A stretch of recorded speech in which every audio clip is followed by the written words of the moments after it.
years since anyone has attempted to cross Niagara Falls. But Nick Wallenda, a seventh-generation daredevil, will break that long drought tonight. And there are tens of thousands of people on both sides of the border to see him do it.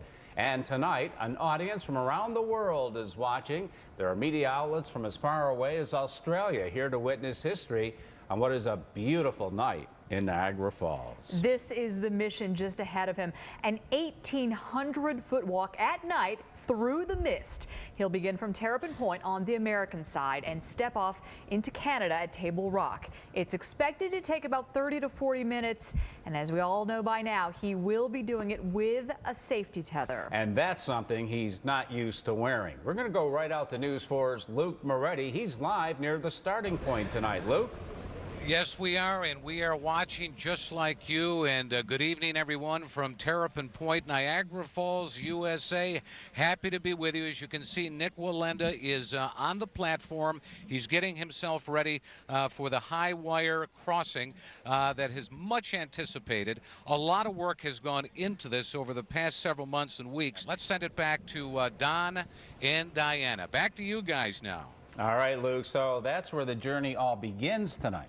Yes, it will end across the mighty Niagara in Niagara Falls, Canada. That's where News 4's Jackie Walker is anchoring our team coverage across the border. Jackie, you are right near the end of the wire.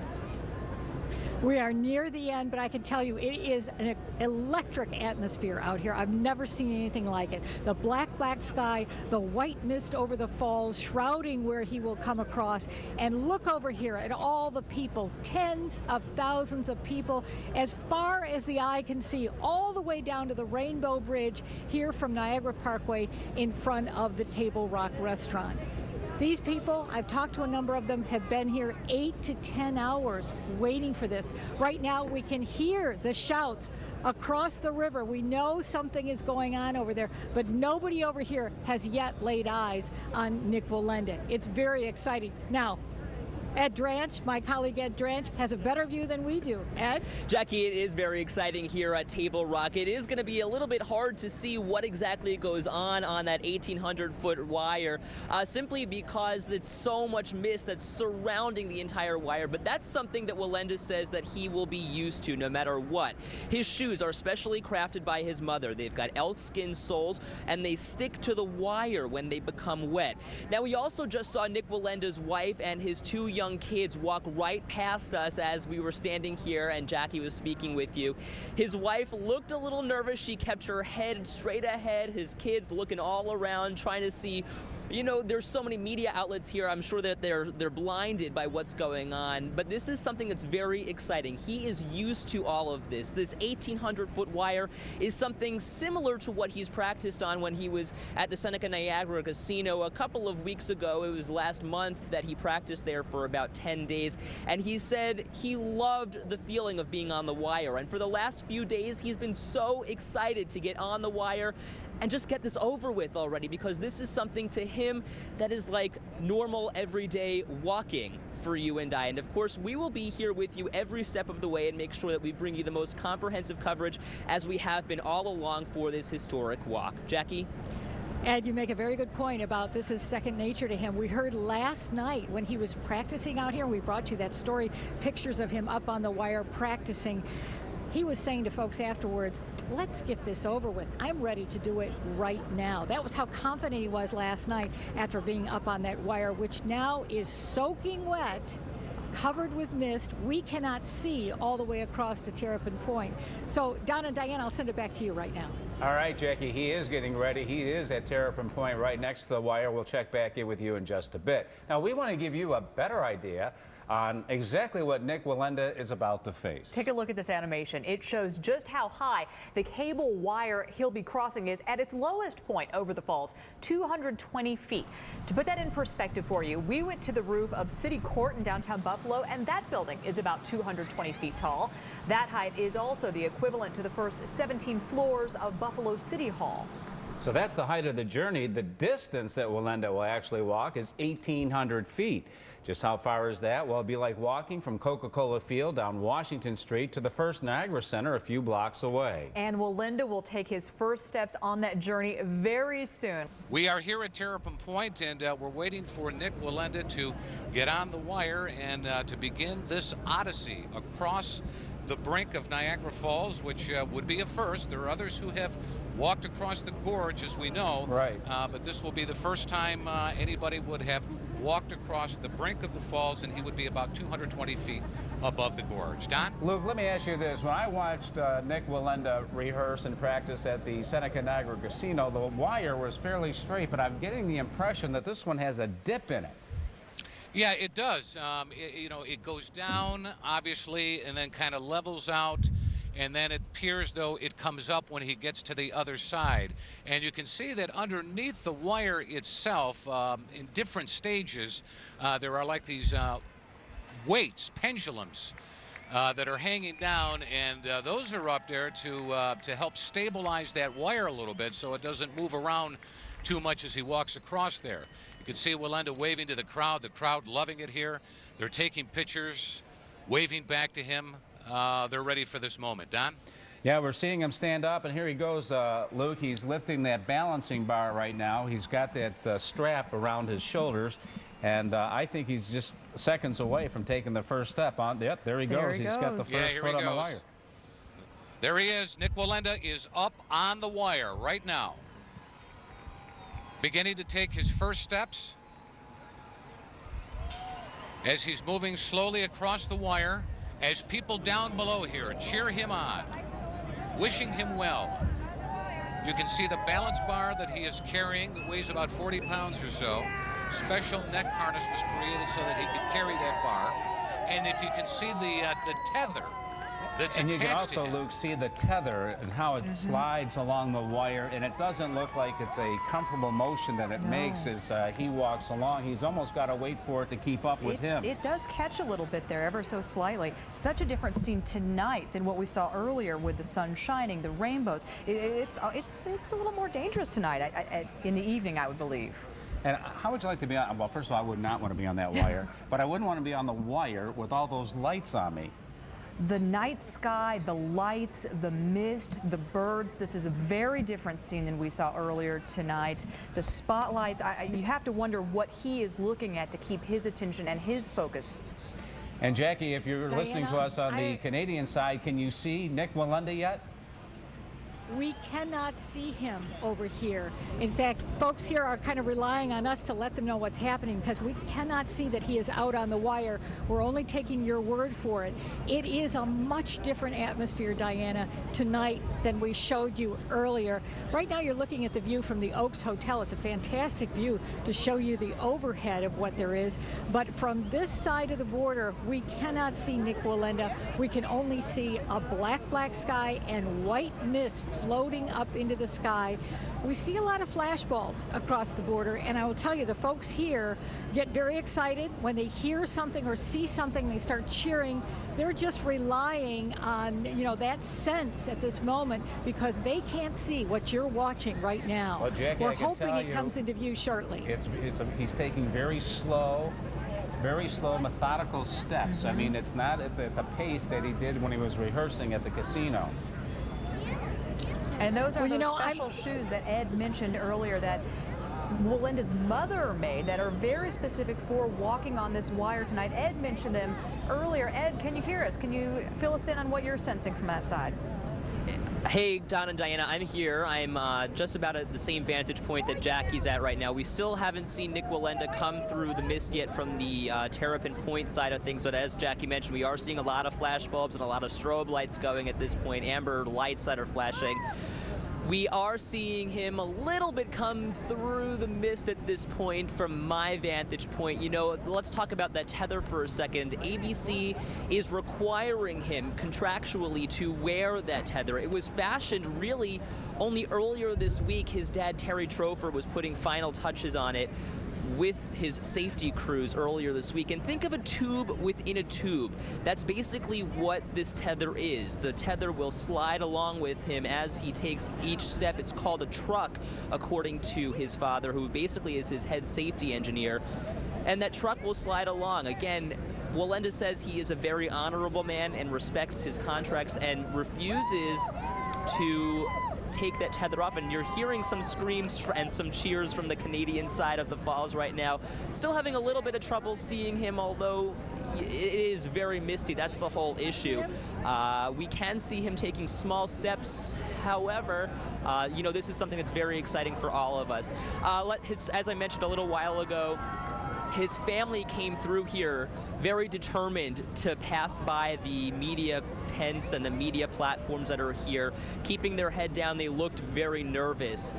Nick Wallenda has said all along that his family will say a prayer with him on the American side, and then that they'd cross the border and get right back here and meet him on the other side of the falls. And that should be around 40 minutes from now or so. That would be the most amount of time that Wallenda says this will take. It's expected to take about 30-40 minutes. And if you can see, there's a blue platform over there. If Jeff, can you pan over there?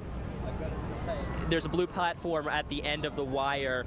That's where Wallenda is expected to end, and you can see all of these people. This is basically a mirror image of what we're looking at on the American side of the falls. There's a sort of a crane or a truck that is basically lifting Wallenda up. Yes, Ed, we are And witnessing this blue history crane here. will He has lift Wallenda never down. walked, no one has ever walked a part of the falls as Wallenda is walking right now. You are witnessing history if you're watching this at home.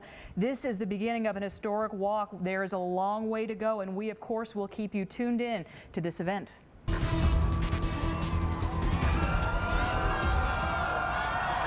Diana, I can't hear you over the cheers of this crowd. They are so excited. They have been waiting for this. They could hardly see him until just a few minutes ago. Here he goes. Unreal, unreal, unreal. He's made it. He has conquered the mighty Niagara. A stunt like no other. Nick Wallenda completes a nail-biting high-wire walk across Niagara Falls. Good evening, everyone. History has been made in Niagara Falls tonight. The world watched as daredevil Nick Wallenda completed what no one has attempted in 128 years. We have live team coverage tonight with crews on both sides of the falls. We begin with News 4's Jackie Walker live in Niagara Falls, Canada. Jackie, such an exciting night out there. Diana, you can't believe how exciting it is up here. And the crowd is cheering right now because they may have caught a glimpse of Nick Wallenda. He is about to enter a news conference shortly to tell us about his feelings, his thoughts, as he came across the Niagara. And the folks on this side, tens of thousands of people cheered him. They were chanting for him. One lady said, I could see the smile on his face as he stepped off that wire. It was exciting. Remember, on this side, because of all the mist, we could not see him on that wire until he was really 2/3 of the way across. Heavy mist, people straining to see, people leaning to their neighbors and saying, there he is, can you see him? Can you see him there? When he came into view, people started yelling, go, Nick, go, go, Nick, go. They were so excited. And he did step off, big smile on his face, and as we told you, greeted by his father and greeted by customs agents who wanted to see that passport. That was a little surprise that they had cooked up for us tonight. But everything went, I have to say, from my vantage point, just the way they planned it, just the way they wanted it to go. And he can say he is king of the high wire here in the mighty Niagara. Now, Ed Dranch had a better vantage point than I did to see it all happen. Ed? And Jackie, it was the way he came across to Canada that made the crowd so much more excited. He knelt on the wire, did a fist pump, and then bolted across to the other side. And it was at that point that everyone knew that he had successfully crossed the Niagara Gorge. It's an 1,800-foot journey that he made. We saw his wife, we saw so many of his family members here greeting him. We also saw him that while he was on the high wire, he was talking and somehow speaking to other people. His dad, you'll remember, was in his ear the entire time, trying to quell his fears, ease him through the process. Again, this is something that no one has ever done for the last nearly 200 years. So something spectacular that we all watched here in Niagara Falls, whether you were in the United States or here in Canada. Jackie? That's right, Ed. And I had a gentleman that I interviewed. He came up with a very good line. He said, he's the man. He's the man of the mist. Think about that line. But he ended here on the Canadian side. He started at Terrapin Point on the American side of the falls. My colleague Luke Moretti was there to watch it. Luke? Yeah, Jackie, thanks very much. I'll tell you, it lived up to its billing. It was an unbelievable scene. When he got up on the platform and actually started walking, the cheers from this side was just unbelievable. People taking pictures of him, yelling well wishes and everything else. And then at one point, as he got out in the middle and started going into the mist, he actually kind of disappeared and we couldn't see him any longer. And that's when people on the Canadian side had actually started to pick him up, and you could hear the cheers coming from the other side of the gorge. Now, I'm joined by a couple of people who actually witnessed this, and they were pretty close to the wire where he was walking. Mom and daughter, tell us who you are. Julie Conti. And you are? Gianna Conti. Okay, so let me get your reaction to what you saw tonight. Unbelievable. It was truly amazing to be able to be part of something like this. Gianna? I couldn't have done anything like that. It's pretty hard, huh? He makes it look easy, though, doesn't he? Yeah. Was it worth coming down here and watching this, and is this something that you think you'll remember for the rest of your life? Yeah. Did you at any point kind of get nervous for Nick as he was walking across there? Well, actually, we were so close that we were able to see him actually speaking to someone on the walkie-talkie or on the radio headset. So he looked pretty calm. So I was okay with that. So you could actually hear him talking on the radio? Well, I couldn't hear him, but I could see him talking. He was clearly comfortable. You happy you came here? Is this something you remember as well? Absolutely. We had a whole family here, generations of us. So it was great. Terrific. Thanks very much for your time. We appreciate it. Have yourself a good night. So obviously history being made here in Niagara Falls, something that people here in person are going to remember for the rest of their lives, and obviously people watching on television as well. It was just an amazing feat to watch. We didn't know, actually, we had heard earlier as we look out to the falls right now, and you can see that mist still rising, but we had heard originally that we were looking at about, maybe 40 minutes for his walk, but he did it in a lot less time than that, and he kept everybody obviously on edge as he was walking slowly, meticulously, and at one point when he got to the other side, on the Canadian side, we saw him kind of run and jump because he was on the other side and he was safe, and we are glad for that. That's the latest from Terrapin Point here in Niagara Falls. Let's send it back to you guys now.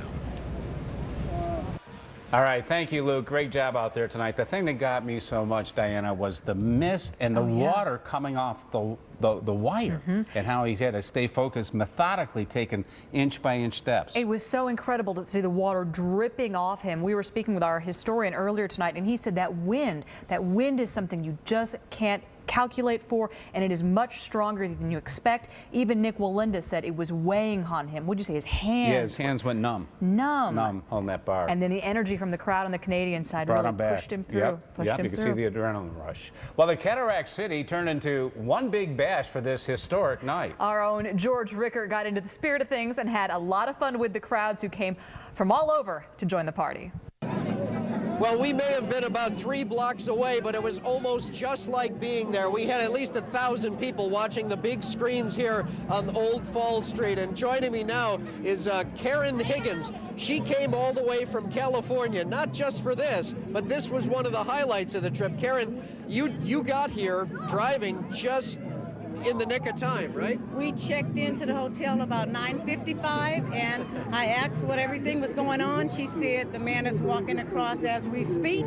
We literally parked and ran down here. What did you think about what you saw being part of this crowd watching this? Amazing. I feel exhilarated. I mean, it's just wonderful to see something like that. And you got your sons here with you. Keanu, what did you think of this experience? Well, I thought it was amazing because it's like you never see this ever. So it was great. So the first time I come out here, 5 minutes later, I'm watching some guy walk across Niagara Falls. It's pretty great. Yeah, and even on the big screen, I mean, you know that it's right a few blocks away where he's doing it. Yeah, it's just like, it's amazing. Like, nobody would ever do this. Great. Thanks very much, Keanu and Karen Higgins, all the way from California. They were coming here anyway, but this became one of the highlights for them. Here on Old Falls Street, 3 blocks were closed. At least 10,000 people were in this section the whole time, in addition to all the people who saw it live. Back to you. Thank you, George. And some are calling it the stunt of the century. That's right. It is certainly one of the biggest events to happen in our own backyard. We are joined now by Paul Gramosiak. He is an author and a Niagara Falls historian. We were speaking earlier tonight. This is such an historic event, something that no one has ever accomplished on that part of the falls. Yes, no one's ever walked across any of the falls, and he seemed to do it with no problem. And it's because it's so dangerous, and the wind, you said, especially makes it so dangerous. Well, you could see for a while, especially the second half where he was going up, that he was struggling a bit at times. But the man, he's great. Yeah, he was. Do you remember the last time the falls attracted this worldwide media attention?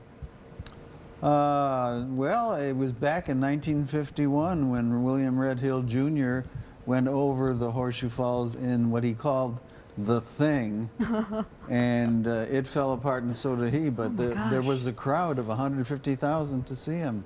Well, and tonight we have so many crowds there in person, and even exponentially more crowds watching this on TV. Thank you, Paul. Let's go back over to our colleague Jackie Walker, who is live on the Canadian side, where some of those very lucky people got to witness Nick Wallenda make history tonight, running to his destination. That's exactly right, Diana. And we're just talking about crowd estimates here. I couldn't tell you. I saw people as far as the eye could see. I have heard they're estimating 125,000 people watched live on the Canadian side here. I wouldn't doubt it. Now, here's one lady in this crowd, just happened to be visiting Canada Day from Australia. Janine, what did you think about what you saw? That was so amazing. It was amazing. What are you going to tell folks when you go back home? That we've got to do some really crazy stuff too. I think they do crazy stuff over there in Australia. A little bit of crazy in every But you got excited by what you saw. Totally. How about you folks? You've been waiting here hours and hours and hours, and what did you think about what you saw? A little crazy, yeah, absolutely. The wind picked up. I'm actually quite surprised. It was very good visibility, and met some new friends too. That's right, and you've got a front row seat here. Folks are excited, and they have stories to tell after this night, but Nick Wallenda has quite a story to tell too. Now, Ed Dranch is taking a look at Nick Wallenda's news conference. Faith plays a huge role in what I do. I believe that God has opened many doors for me in my life, and this is one of them. To inspire people around the world that, again, the impossible is not so impossible if you set your mind to it and reach for your goals, reach for the skies, and never give up.